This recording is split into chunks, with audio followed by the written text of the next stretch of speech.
You don't outrank silence, but you can still destroy your own reputation by speaking too soon. The GP tent at Camp Pendleton was already tense before Walter Grayson stepped inside. Morning briefing light filtered through the fabric walls, casting pale stripes across folding chairs and metal tables. Inside, a group of active-duty Marines stood in loose formation, waiting for instructions from command. Conversations were low, clipped, professional. That balance broke the moment Sergeant Kyle Mercer noticed the older man at the entrance. Mercer was in his early 30s, squared shoulders, crisp uniform, the kind of Marine who expected order to obey him before he even spoke. His eyes scanned Walter Grayson in a single pass, from worn boots to an unassuming jacket with minimal insignia. It did not match the image Mercer associated with authority, so he made a judgment in seconds.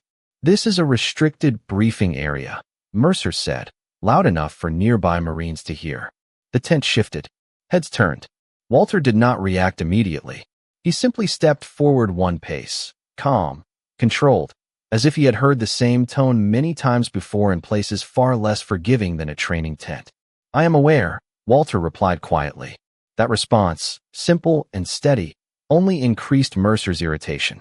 A few Marines exchanged glances, unsure whether to intervene or observe. Mercer crossed his arms. "Then you should also be aware that rank matters here. I don't recognize yours." The words hung in the air longer than expected. In most environments, authority was assumed by uniform clarity, but Walter's appearance created uncertainty. No one moved to verify his entry authorization yet, but the hesitation was visible. Walter looked around the tent once, not as a visitor, but as someone evaluating familiar structure. The silence in his expression was not defiance, but recognition of something deeper. Mercer stepped closer, lowering his voice but sharpening his tone. "If you're here for a story or some kind of presentation, you should have cleared it properly. We don't entertain random walk-ins." A few Marines shifted weight, uncomfortable with the direction of the exchange. Walter's eyes finally met Mercer's directly. There was no anger, no urgency, only calm precision. "I did not come here to be entertained," he said. That was the first moment the atmosphere changed. Not because of volume, but because of certainty. Still, Mercer refused to yield ground. He gestured toward the exit. "Then you can wait outside until command verifies who you are." At that moment, one of the communication officers at the side table paused mid-task, noticing a delayed response on a secure terminal. Something in the system was flagging inconsistencies tied to a classified personnel reference. It was subtle, but enough to slow the room's rhythm further. Mercer noticed the operator's hesitation and misread it as confusion, not concern. "Is there a problem?" he asked sharply. The operator did not answer immediately. Instead, he rechecked the display, as if confirming something that should not be visible at that clearance level. The GP tent, once structured around routine briefing order, had shifted into uncertainty. Walter remained still, hands relaxed at his sides, as though he had already anticipated this exact sequence of events. Outside the tent, the morning wind moved across the base, carrying distant engine noise and drill commands from another unit. Inside, however, time felt compressed. Mercer turned back toward Walter, preparing another dismissal, but stopped when the communication officer finally spoke. "We are getting a partial classification match," the operator said quietly. That single line did not resolve anything. It expanded the tension. Mercer frowned. "Partial to what?" The operator hesitated again before responding. "High-level restricted service record. Verification is locked pending command authorization." The tent went quieter than before. Even casual movement seemed to slow. Mercer's posture remained firm, but something in his expression shifted for the first time. Walter Grayson did not react. He simply waited, as if the outcome of a system check was never the point. And in that waiting, the entire room began to feel that something about this encounter had already moved beyond a simple misunderstanding. The notification from the communication terminal did not resolve the tension inside the GP tent, it deepened it. The operator had stepped back slightly from the screen, as if the information displayed carried more weight than he was authorized to interpret.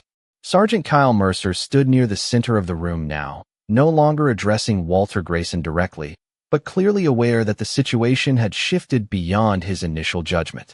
The Marines around him remained still, Their attention split between Mercer, the operator, and the quiet figure of the older man who had not moved since the exchange began. Walter Grayson's presence did not feel intrusive, yet it was impossible to ignore. He stood with the calm posture of someone accustomed to waiting in environments where waiting had consequences. Mercer broke the silence first, though his tone had changed slightly, less dismissive, more controlled. If there is a classified match, it still does not explain unauthorized presence in a briefing zone, he said, attempting to re-establish procedural authority. The operator nodded but did not confirm or deny anything further, instead forwarding the request upward through secured channels. The delay that followed was noticeable. Seconds stretched into a minute. In military environments, silence during verification procedures often meant either routine clearance checks or something far less ordinary. Inside the tent, no one spoke casually anymore. Even small movements, adjusting gear or shifting stance, were subdued. Walter Grayson finally turned his head slightly toward the side table where the communication terminal sat. He did not approach it. He did not request access. Instead, he observed it in the same way someone might observe a familiar system behaving in an unexpected pattern. Mercer noticed the glance and interpreted it as indirect pressure. "If you have documentation, now would be the time to present it," he said, stepping closer again, though not aggressively. The tone was still firm, but uncertainty had entered it. Walter responded without raising his voice. "Documentation is already in the system," he said. That sentence caused a subtle reaction among the Marines. It was not what he said, but how he said it. There was no attempt to convince, no defensive explanation, only certainty. The operator at the terminal suddenly straightened, eyes fixed on a new data field that had just populated after a secure handshake completed. His expression changed slightly, not of shock, but of recognition mixed with caution. Mercer turned his attention toward him immediately. "Report," he said. The operator hesitated for half a second longer than protocol recommended. "We have a confirmed restricted service classification," he said carefully.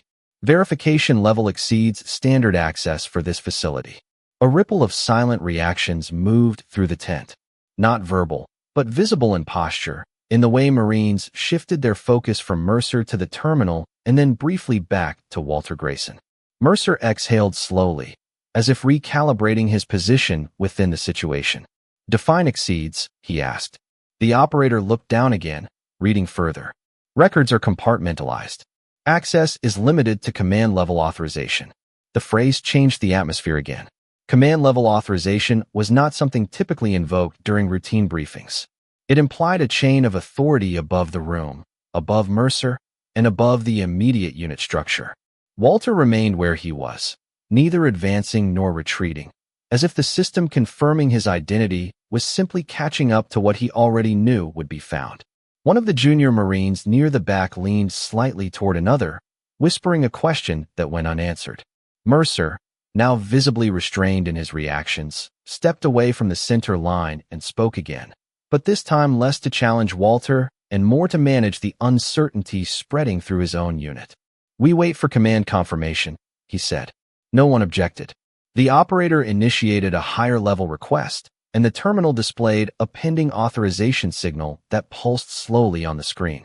The GP tent, once structured around a simple briefing routine, had become a space defined by procedural delay and shifting perception. Walter Grayson finally shifted his stance slightly, placing his weight evenly, as though the waiting had entered its final phase. Outside, base activity continued unchanged, unaware of the stillness inside the tent where rank, identity, and recognition were quietly being rewritten in real time. The GP tent remained frozen in procedural silence as the higher-level authorization request continued to process through secure channels. The indicator on the terminal pulsed steadily, signaling that the request had reached a command tier beyond the unit's immediate control. Inside the tent, the shift was no longer about suspicion or disagreement, but about hierarchy realigning itself in real time. Sergeant Kyle Mercer stood slightly off-center now, no longer in direct confrontation posture, his attention divided between the communication terminal and Walter Grayson. The confidence he carried at the beginning of the encounter had not disappeared, but it had been replaced by measured caution. Around him, the Marines remained disciplined, yet visibly attentive in a way that suggested anticipation rather than routine focus. Walter Grayson continued to stand still, his expression unchanged, his presence steady and deliberate. He did not attempt to assert authority verbally, nor did he attempt to accelerate the process unfolding around him. Instead, he waited with the patience of someone who had already lived through systems like this before. The communication operator finally received a return signal. His posture straightened immediately as the secure channel opened. He read silently for a moment, then hesitated before speaking, as if confirming that the message was intended for the room. "Authorization received," he said carefully. The words did not immediately clarify the situation, but they changed the emotional weight in the tent. Mercer turned his head slightly toward the operator. "From who?" he asked, keeping his voice controlled. The operator scanned the next line of the transmission. "Command level review initiated. Identity confirmation required from higher authority." That statement introduced a new layer of structure into the moment.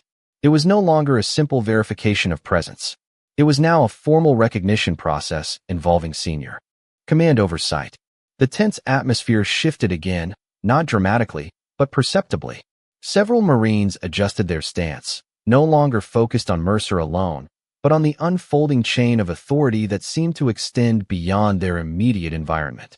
Walter Grayson finally spoke again, his voice calm and even. "That process will confirm what is already recorded," he said. There was no challenge in his tone, only a statement of fact. Mercer looked at him for a longer moment than before, studying not just his words, but his composure. For the first time, Mercer did not respond immediately. Instead, he turned slightly toward the operator. "Continue," he said. The operator acknowledged and initiated a secondary authentication sequence. Moments later, the terminal displayed a new classification header that caused a brief pause in the operator's reading. He exhaled quietly before continuing. "Record link established to retired Marine Corps operational file," he said. The phrase alone caused a subtle but noticeable shift among those present. Retired operational files at that level were not commonly referenced in field environments, and certainly not during routine briefings. Mercer's expression tightened slightly, but he maintained control. "Name confirmation," he said. The operator read the next line. "File designation corresponds to Walter Grayson." A stillness followed that was different from earlier silences. This was not uncertainty or procedural delay. It was recognition beginning to settle into place. Several Marines exchanged brief, silent glances. Mercer remained facing forward, but his posture had changed subtly, as if recalculating the structure of the situation around him. Walter Grayson did not react outwardly. He simply remained present, as though the confirmation of his identity was not a revelation, but a formality finally catching up to time. The communication system continued processing additional data in the background, but the primary confirmation had already been delivered. The GP tent no longer felt like a space of questioning. It had become a space of reassessment, where every assumption made earlier was now being silently reviewed. Without words, outside, the base continued its normal operational rhythm, unaware that inside this single structure, a chain of recognition had just been completed, altering the perception of everyone present without a single raised voice or physical action.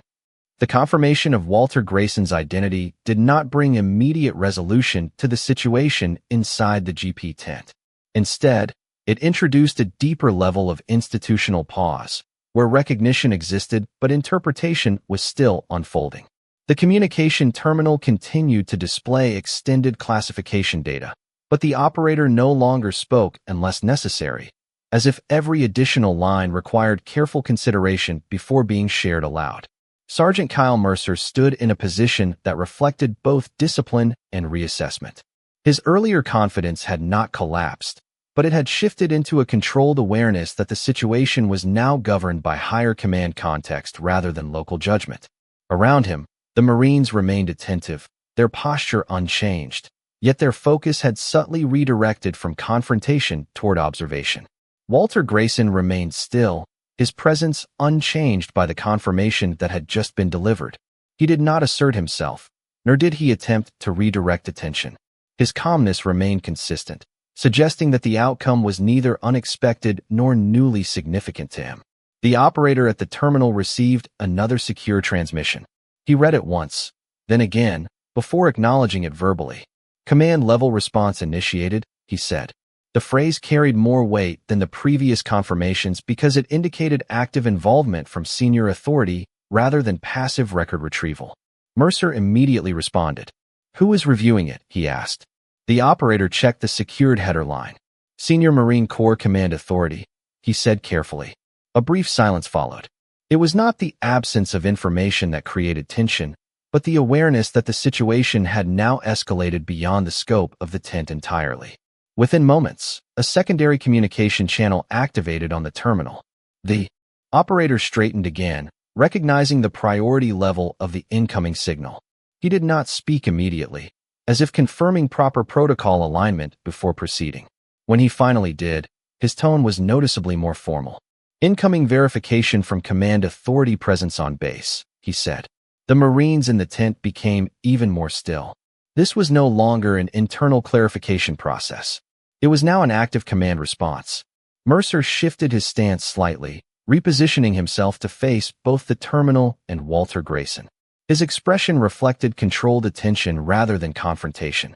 "We are now in direct confirmation protocol," he said quietly, more to the room than to any individual. Walter Grayson finally made a small adjustment in posture, not forward, not backward, but simply settling his weight evenly as though acknowledging that the process had reached its expected stage. The tent remained silent as the communication system prepared to display the incoming authority confirmation. A few seconds later, the operator's screen updated again. His eyes tracked the information carefully before speaking. "Authorization confirmed at Command Level 2 oversight," he said. The designation immediately clarified that the review was no longer procedural but authoritative at a high operational tier. Mercer nodded once, slowly, absorbing the implication without interrupting. The Marines around him remained attentive, their silence now carrying a different meaning. It was no longer uncertainty. It was recognition that the structure of authority inside the tent had shifted beyond their initial understanding. Walter Grayson did not change his expression. There was no visible reaction to the confirmation. Instead, he remained as he had been since entering, steady and composed, as though the system verifying him was simply aligning itself with a reality that had already existed. The operator paused again, then continued reading the final line of the transmission. "Awaiting senior officer arrival for direct confirmation." That statement marked the transition from digital verification to physical authority presence. The tent did not move, but its atmosphere changed again, becoming expectant. Mercer exhaled slowly, stepping slightly back into a neutral position, no longer engaging in confrontation, but in readiness. Walter Grayson remained at the center of attention without seeking it, as the final stage of recognition began to approach from beyond the tent.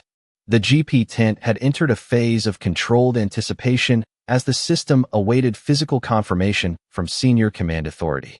The previous layers of digital verification had already established Walter Grayson's identity within restricted military records, but the final stage required direct human validation from higher command presence. Inside the tent, the atmosphere was no longer defined by doubt or confrontation, but by structured expectation. Sergeant Kyle Mercer stood in a neutral position, his posture no longer assertive, but professionally composed, as he observed both the communication terminal and the entrance flap of the tent, anticipating arrival. Around him, the Marines maintained discipline, though their attention had fully shifted from routine briefing context to the unfolding confirmation process. Walter Grayson remained still, his expression unchanged, as if the progression of events was following a sequence already familiar to him. The silence inside the tent was no longer uncertain. It had become procedural. A few moments later, movement was detected outside the tent entrance. It was subtle at first, the sound of coordinated steps approaching with measured authority rather than urgency. The fabric of the tent shifted as a senior presence arrived at the threshold. Without announcement, Colonel Richard Hayes entered. His appearance immediately altered the internal hierarchy of attention within the space. Conversations did not need to be stopped because none were occurring. Every individual in the tent already stood in silent acknowledgement of the shift in command-level presence. Colonel Hayes did not immediately speak. Instead, He scanned the environment once, taking in the terminal status, the positioning of personnel, and the focal point of attention centered on Walter Grayson. His eyes paused briefly, indicating recognition that was not procedural but personal in context of military record familiarity. Sergeant Mercer straightened instinctively, stepping into a formal stance. "Sir, we are awaiting final confirmation on identity verification," he said. Colonel Hayes raised one hand slightly, signaling that he had already understood the situation. He moved toward the communication terminal and reviewed the displayed classification data without haste. The operator stepped aside to provide access without being asked. After a brief review, Colonel Hayes exhaled slowly, as if confirming information that had been long stored in institutional memory rather than newly discovered. He turned slightly toward Walter Grayson. The tent remained completely silent. Every Marine present was now observing without interruption, awaiting the outcome of direct command-level acknowledgement. Mercer watched closely, his expression controlled but clearly attentive. The colonel spoke at last, his voice calm and deliberate. "This record is accurate," he said. The simplicity of the statement carried more weight than any extended explanation. It was not phrased as speculation or review. It was confirmation. The colonel stepped closer to Walter Grayson, stopping at a respectful distance that reflected recognition of prior service context.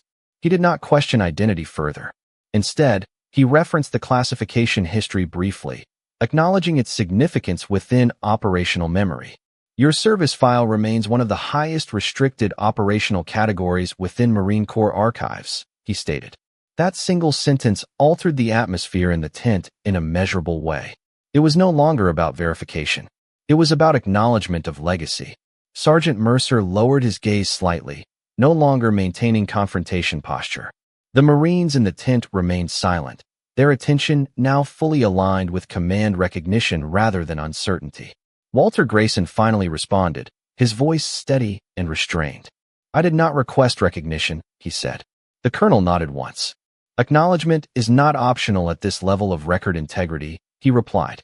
The exchange was brief, but definitive. There was no tension, no escalation, only structured confirmation of identity within institutional memory. Mercer remained silent, absorbing the finality of the exchange. The communication terminal displayed a final status update, sealing the verification process as complete. The GP tent no longer held ambiguity. It held resolution, established not through force or argument, but through authoritative recognition of a service history that had remained classified until this moment of formal confirmation. The confirmation delivered by Colonel Richard Hayes did not conclude the moment so much as stabilize it. Inside the GP tent, the structure of authority had fully shifted into alignment with the verified classification record, and every individual present now operated under the weight of completed recognition rather than uncertainty. The communication terminal displayed a final status indicator confirming that the identity validation process for Walter Grayson had been closed at Command Level 2 oversight, with no further discrepancy flags remaining.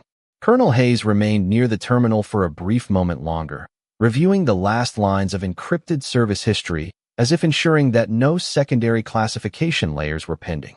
Sergeant Kyle Mercer stood in a composed posture nearby, no longer in a confrontational stance, but instead reflecting disciplined acknowledgement of command confirmation. His earlier assumptions had been fully overtaken by verified institutional data, leaving only professional adjustment to the situation. Around them, the Marines maintained silence, their attention no longer divided between doubt and procedure, but unified under the completed verification process. Walter Grayson remained in the same position he had held since entering the tent, calm and unchanged, as if the outcome had never been in question from his perspective. Colonel Hayes finally turned away from the terminal and addressed the room in a steady, measured tone. "This verification supersedes all prior assumptions made at unit level," he stated. The sentence was not corrective in tone, but final in structure. It redefined the internal context of everything that had occurred since Walter Grayson's arrival. Mercer acknowledged the statement with a slight nod, his posture fully formal now, reflecting alignment with command directive rather than personal interpretation. The colonel then took a step closer to Walter Grayson, lowering his voice slightly, not out of secrecy, but out of respect for historical classification sensitivity. Your operational record remains among the highest protected service files in Marine Corps archival history, he said. The words carried a weight that did not require elaboration. They were not revealing new information to Walter Grayson, but confirming institutional acknowledgement of what had already been preserved in restricted systems. Walter responded briefly, his tone steady and restrained. Records are meant to serve clarity, not confusion, he said. The colonel nodded once in agreement. And clarity has now been restored at the appropriate level, he replied. There was no further debate, no additional verification requests, and no procedural hesitation remaining. The system had completed its function. The tent itself felt different now, not physically, but in perception. What had begun as a routine briefing environment had transformed into a formal recognition space where rank, history, and institutional memory had been fully reconciled. Mercer shifted slightly, repositioning himself to a neutral stance aligned with standard protocol presence. The Marines around him remained attentive but relaxed into controlled discipline, no longer observing a conflict, but witnessing resolution. The communication operator closed the terminal interface, sealing the verification session logs in accordance with classified procedure. Colonel Hayes made a final brief statement to the unit. This matter is concluded at command authority level, he said. The tone indicated closure, not dismissal. Walter Grayson gave a slight nod, acknowledging the institutional finality without further comment. No additional questions were asked. No further explanations were required. The GP tent returned to silence, but it was no longer the silence of uncertainty or tension. It was the silence of recognition, where every individual present understood that what had just occurred was not a dispute resolved, but a history formally acknowledged within the structure of military record and command authority. The conclusion of command-level verification inside the GP tent did not mark an end to attention, but rather a transition into reflection. With Colonel Richard Hayes having formally closed the authentication process, the environment settled into a controlled stillness where every individual present was processing the implications of what had just been confirmed. The communication terminal had gone dark, its secure session logs sealed and transferred to classified storage channels, leaving only the physical presence of personnel as evidence of the event that had unfolded. Sergeant Kyle Mercer remained in position, his posture disciplined and professional, now fully aligned with command confirmation rather than personal judgment. The earlier tension that had defined his interaction with Walter Grayson had been replaced by a structured awareness of institutional hierarchy and historical context. Around him, the Marines maintained silence, their focus no longer on verification procedures, but on the significance of recognition that had just been formally established at a level beyond their operational scope. Colonel Hayes stood near the center of the tent for a moment longer, observing the unit without speaking. His presence reinforced the finality of the decision that had been made. Walter Grayson remained unchanged in stance and expression, his calm demeanor consistent with everything he had displayed since entering the environment. There was no sign of satisfaction or emphasis, only continuity, as if the outcome was simply a matter of record alignment rather than personal validation. After a brief pause, Colonel Hayes addressed the room once more, this time in a tone focused on closure rather than instruction. This event is now formally recorded as resolved at command oversight level, he said. The statement served as both procedural confirmation and institutional closure. No further questions followed. Mercer acknowledged with a brief nod, signaling understanding of the directive. The Marines remained attentive but no longer expectant, as the operational purpose of the gathering had been fulfilled.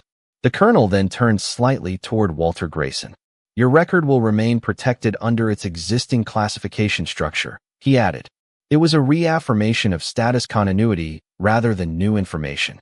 Walter responded with a simple nod, acknowledging without expanding. There was no need for further exchange. The weight of recognition had already been fully integrated into the structure of the room. As Colonel Hayes prepared to depart, he gave a final glance across the unit, ensuring that procedural understanding had been absorbed at every level present. Without additional words, he exited the tent, his departure marking the removal of active command presence from the space. The fabric of the tent shifted briefly as he passed through, and then settled again into stillness. What remained inside was no longer a situation in progress, but a concluded institutional moment. Sergeant Mercer remained for a few seconds longer, then subtly adjusted his stance into standard rest position, signaling full procedural closure. The Marines followed suit, returning to controlled readiness without discussion.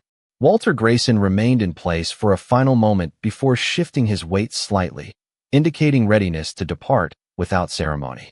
The GP tent, once defined by uncertainty, had fully transitioned into a space of completed recognition. No further communication was required.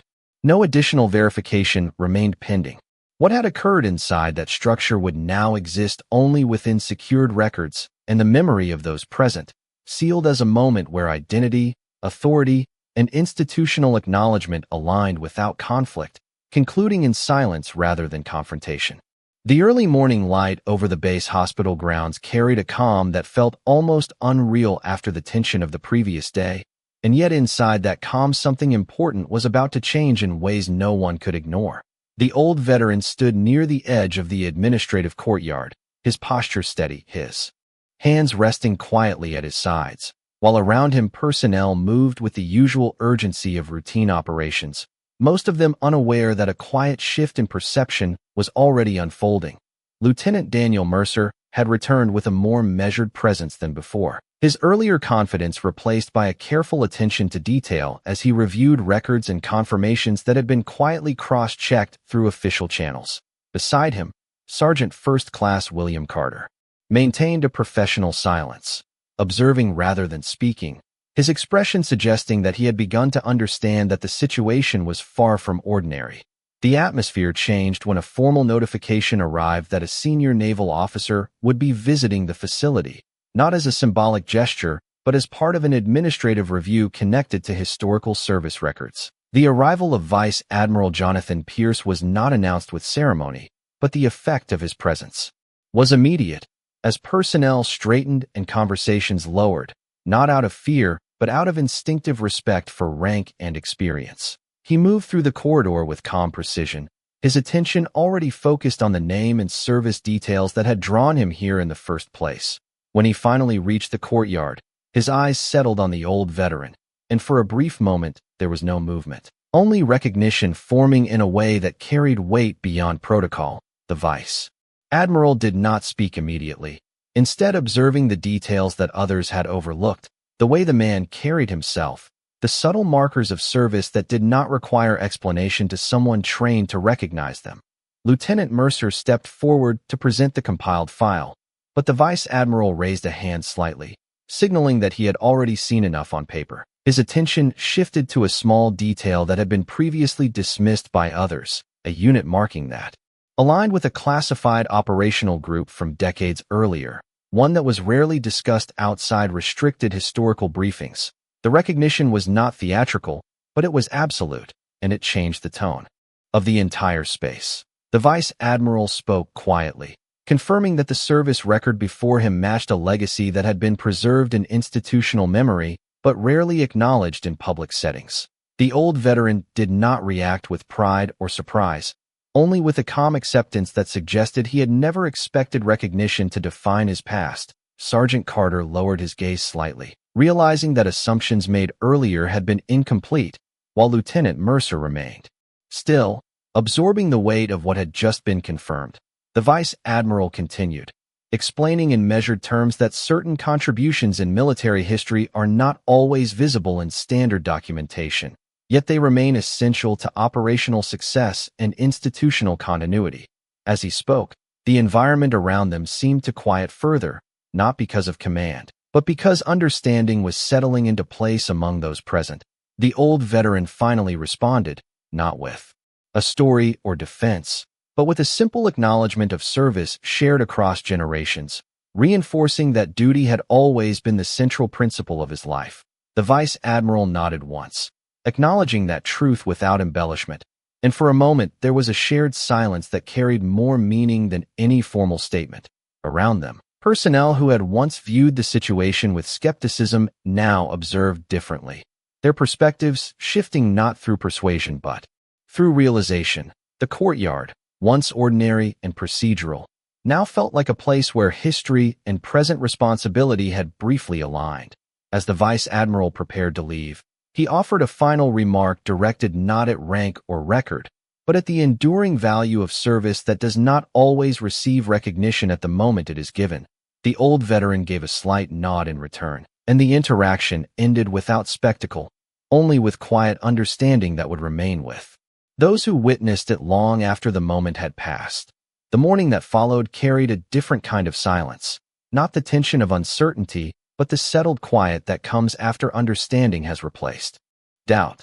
The base felt unchanged on the surface, yet those who had been present the day before moved through their duties with a noticeably altered awareness, as if something subtle but permanent had reshaped the way they interpreted the people around them. The old veteran remained near the administrative quarters, no longer observed with suspicion or confusion, but with a restrained respect that most personnel did not openly express, yet clearly felt. Lieutenant Daniel Mercer arrived earlier than usual, carrying himself with a composed professionalism that reflected the internal adjustment he had undergone, his focus no longer on verification or doubt, but on proper procedure and appropriate acknowledgement. Sergeant First Class William Carter stood nearby, reviewing final documentation that had been updated overnight following the Vice Admiral's confirmation, ensuring that every record now aligned with verified historical service archives. Neither man spoke at first, as if both understood that excessive words would diminish the significance of what had already been clarified. The arrival of Vice Admiral Jonathan Pierce that morning was quieter than the previous day, without the need for attention or announcement. Yet his presence still shifted the atmosphere in a way that required no formal recognition. He approached with steady purpose, his expression unchanged, but his demeanor carrying the weight of decisions made long before this moment that now found resolution. In quiet formality, when he reached the group, his gaze briefly met the old veteran's once again, and there was no need for repetition of what had already been confirmed, only acknowledgement of what now stood as established truth. Instead of revisiting past uncertainty, the Vice Admiral carried with him a small sealed document folder, which he placed on the table between them, indicating that the matter had moved from recognition into formal historical correction. Lieutenant Mercer opened the file carefully, revealing revised service classification notes that had been updated to reflect accurate unit association and previously unpublicized operational contributions. Sergeant Carter observed silently, recognizing the importance of administrative accuracy in preserving institutional integrity, especially in cases where individual service histories carried long unseen complexity. The old veteran remained composed, his attention resting not on the documents but on the people around him, as if the validation he had received was never about documentation but about understanding. Vice Admiral Pierce spoke briefly, not in ceremonial tone, but in the measured language of someone who understood the weight of institutional memory, explaining that certain records exist not to elevate individuals, but to ensure that history remains aligned with truth, even when that truth arrives late. There was a pause after his words, one that felt less like silence and more like completion, as if a long unresolved chapter had finally reached its natural conclusion. Lieutenant Mercer acknowledged the updated records with a firm nod, recognizing the responsibility that came with ensuring future accuracy. Sergeant Carter closed the file gently, treating it not as paperwork, but as preserved acknowledgement of service that had always mattered even when it was not fully visible. The Vice Admiral then offered a final remark, not directed at rank or procedure, but at the principle that service carries meaning beyond recognition and timing, and that institutional respect must extend beyond convenience or visibility. The old veteran responded with a calm expression and a slight nod, neither seeking affirmation nor offering explanation, as if content that what needed to be understood had finally been understood. As the Vice Admiral prepared to depart, there was no formal farewell beyond mutual acknowledgement, yet the atmosphere subtly shifted once again, not into tension, but into closure. After he left, the courtyard returned to its usual rhythm, yet for those who had been present, something fundamental had changed in how they perceived not only the man who had stood quietly among them, but also the nature of judgment, recognition, and time itself.